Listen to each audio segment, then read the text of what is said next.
Solidify! Overruled! Here comes the catch. Sit quietly now. I'm going in!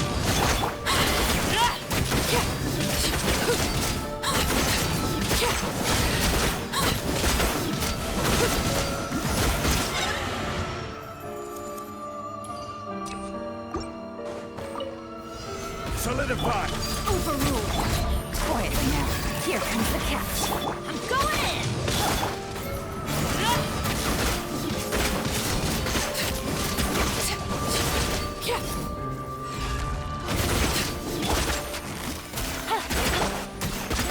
Gather! Everybody stand back! Game's up. Fun's over. Laid to bear. Busted.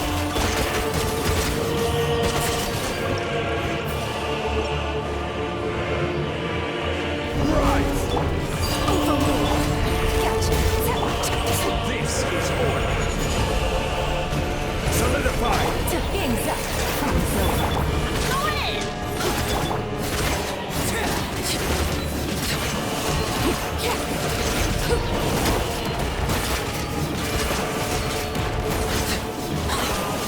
Laid bare.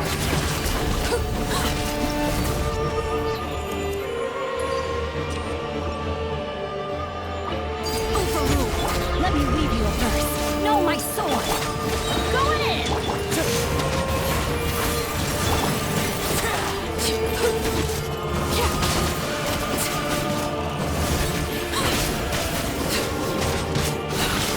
Blood in my...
So Arlecchino has quite a few strengths. Let me explain a few for my testing. Number one, she keeps buffs and infusion upon switch out. So in gameplay, she'll get buffs and pyro infusion when you use her charge attack or her burst. And she is able to keep this infusion upon switching her out, doing stuff with your supports, and then switching her back in. This is honestly very huge. Pyro DPSs don't really have this flexibility except for maybe D-Luke, Linny, so it may be hard to imagine the significance of this. Klee is also pretty close, but you lose Klee's burst damage when you switch her out, which is a big part of her damage, so it's not quite the same. In fact, unironically, I feel like Zhongli but on field is a close comparison to the feeling I get with Arlecchino. So what does keeping her infusion mean in practice? For starters, it means she is not limited to specific time frames of damage windows. Basically, she's pretty good at being Unga bunga, and she can flexibly attack for longer or shorter depending on your fight. Take for example Hu Tao or Raiden. Hu Tao goes on field for about 10 seconds. Raiden, her burst technically lasts 7 seconds, but she's on field for maybe like 9 seconds. And in that time frame, these characters can do a lot of damage, but once it's done, or when you have to switch them out, it's over. And you end up having a bunch of downtime where your team is going to drop in damage before you can reset up with your team and reactivate their infusions to start your next damage window. These short damage windows are strong, but they're very short and even worse, you can't switch them out or you waste these infusions. And this can give them a lack of flexibility with animo teams. For example, the way the VV debuff works, where you need to switch back in your animo support in order to reapply this to new enemies and keep up your high damage. So for Arlecchino, it's quite easy to reapply the VV debuff, whereas with these other kinds of DPSs, if you're not able to switch them out, you will notice your damage drops off over time. So with Arlecchino, as you can see, you can defeat one group of enemies, switch her out, go to your Kazuha to regroup and rebuff and debuff, and then jump right back into Arlecchino. Like I said, it's not an awful comparison to compare her to Zhongli, how she is able to deal pyro damage behind the scenes for a long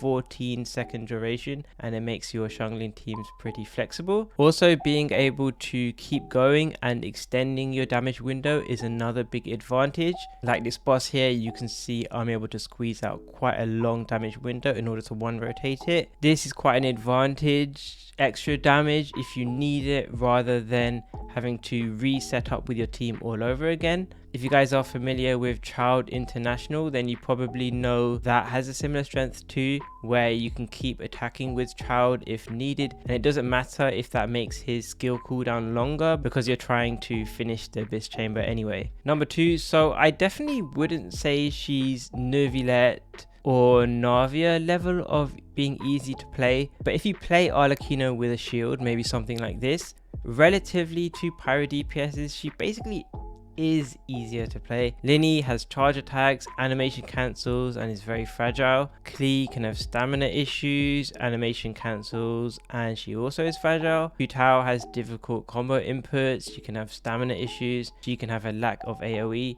Diluc can have difficult setups, he can have difficult plunge attack combos, he can have energy issues. Zhongli can have specific setups, she can have energy issues, you might need to battery her a lot. Even Yoimiya, who you could say was designed to be the easy to play Pyro DPS, you could argue that her issue is because she basically lacks any AoE damage. It can be quite frustrating playing her in AoE. Now Arlecchino, on the other hand, as we just discussed, you can keep her infusion easily during a fight. She herself is very normal attack focused, so it's quite easy left click mashing gameplay. She also has pretty good AoE outside of her first 3 normal attack hits, and even her Bond of Life gimmick where she can't be healed, Zhongli just kind of solves that for me. In fact, as you saw, I did a whole Abyss clear and I didn't even take a single point of damage. And even if you don't play Zhongli, she is still pretty tanky.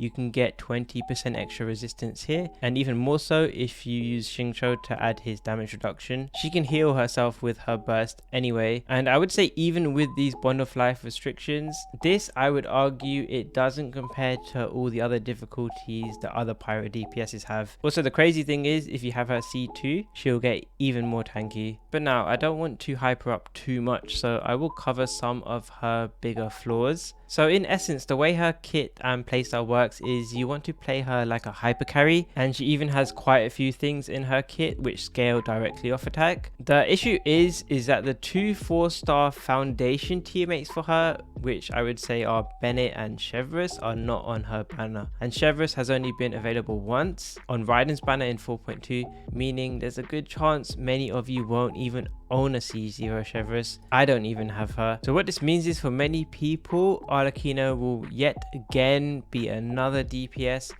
who is basically glued to Bennett. Even if you can't benefit from the healing aspect of his kit, his buffs are still massive for Arlecchino's hyper carry playstyle, and there is extra synergy since it's a no-brainer to use Instructor on Bennett in your teams, since you won't care about him losing extra healing from 5-star artifacts. And also, since you can easily switch her out, it's easier to reactivate this Instructor set. Now, it is possible to play Arlecchino in double hydro kinds of teams without Bennett or Chevreuse, but you will be needing at least Yelan, and from my testing I didn't find it quite as strong, but I do recommend trying it out to see it if you're interested. Number 2, now this is a very niche thing for sure. If you're a more casual player, then this probably won't even matter for you, but when I was playing these teams, I did experience a lot of cringe with all these long animations. Yelan's burst already takes a long time. Arlecchino's burst, although it's optimized optional. It does take an insanely long time, and you also need to use Arlecchino's skill and her charge attack before you can really start doing damage with her. Lastly, this is also something I noticed that I'm assuming is intentional. Look at her normal attack string. As you can see, all the AoE is backloaded into the last few hits.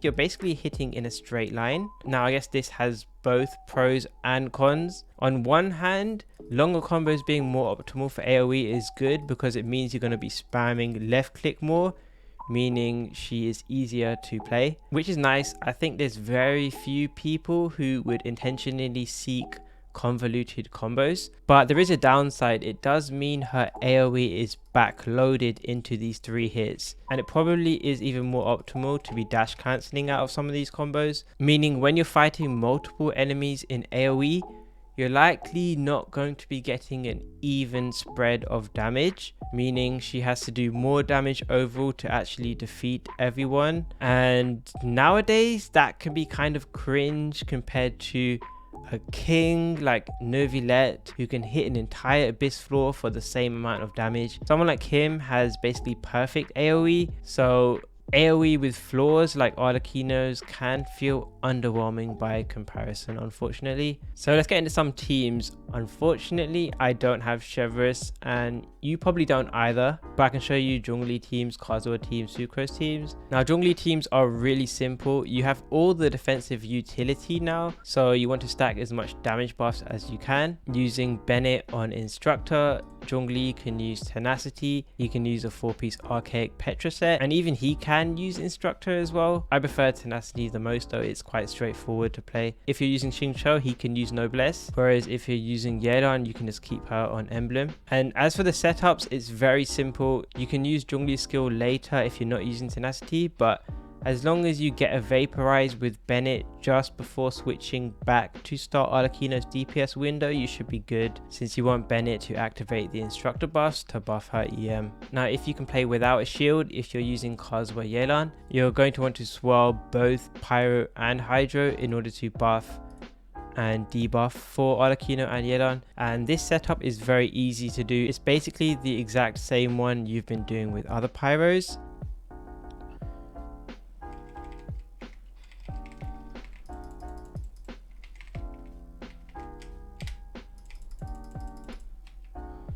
And when practicing, you can check in the stat screen if you've done it right. You can see here Pyro damage bonus and Hydro damage bonus.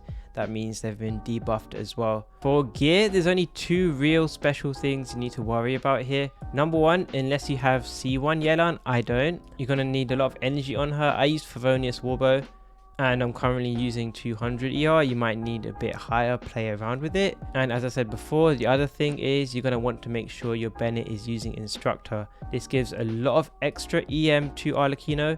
You can see she started off with 84 and now she's on 204. And also, fun fact, this extra EM you give to your team actually increases Kazuha's damage bonus he gives to your team. So an extra 4.8 damage to the team is nice.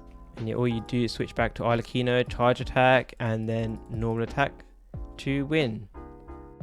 Now, if you're using Xingqiu instead of Yelan, it's easier to play your team once you've done the setup, because Xingqiu gives her interruption resistance and damage reduction, but you're going to have to be a bit more careful doing the actual setup, because Xingqiu has these orbiting Hydro Rain swords that can get in the way of your Kazuha double swirling. But let me show you how to do it again. You can see at the moment my Bennett has no Pyro or Hydro buffs.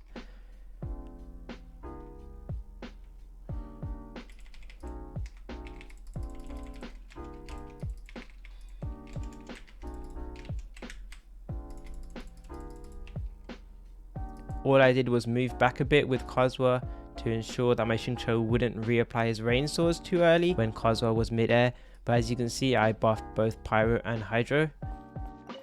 Overruled. Let me weave you a verse. Know my sword. Going in.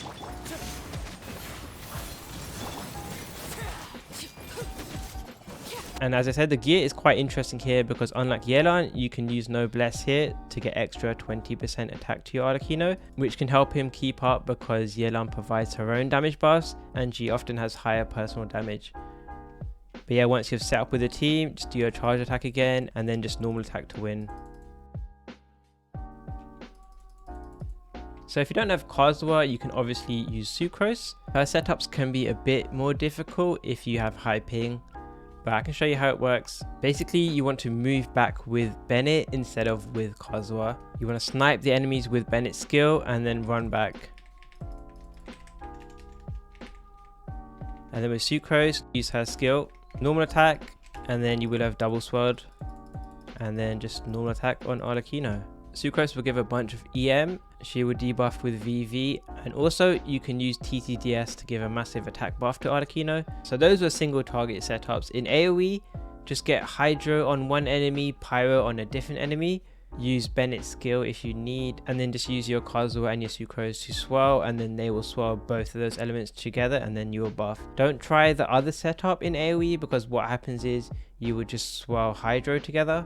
So is her artifact set worth farming? You can almost do a direct comparison with this set and the 4-piece Gladiator set. You gain 18% attack and 35% damage to your normal attacks, whereas with her signature set it's 18% attack and then 18 times 3. So it's basically just 19% more damage bonus than Gladiator. Just remember that doesn't mean straight up 19% more damage, but this does buff all her damage, whereas Gladiator specifically buffs her normal attacks. But the good thing is most of her damage is her normal attacks anyway. You can say that her signature set is optimistically about 8% stronger than Gladiator at a baseline, but it can get lower depending on if you never use her burst, or it can be higher if you use that a lot, as well as depending on the weapon you're using and how much damage percent that already has, which can dilute the value of her signature set. Like her signature gives quite a bit of damage bonus, whereas something like Staff of Homer only gives attack. There's honestly way too many variables that can swing this number, but as you know, 8%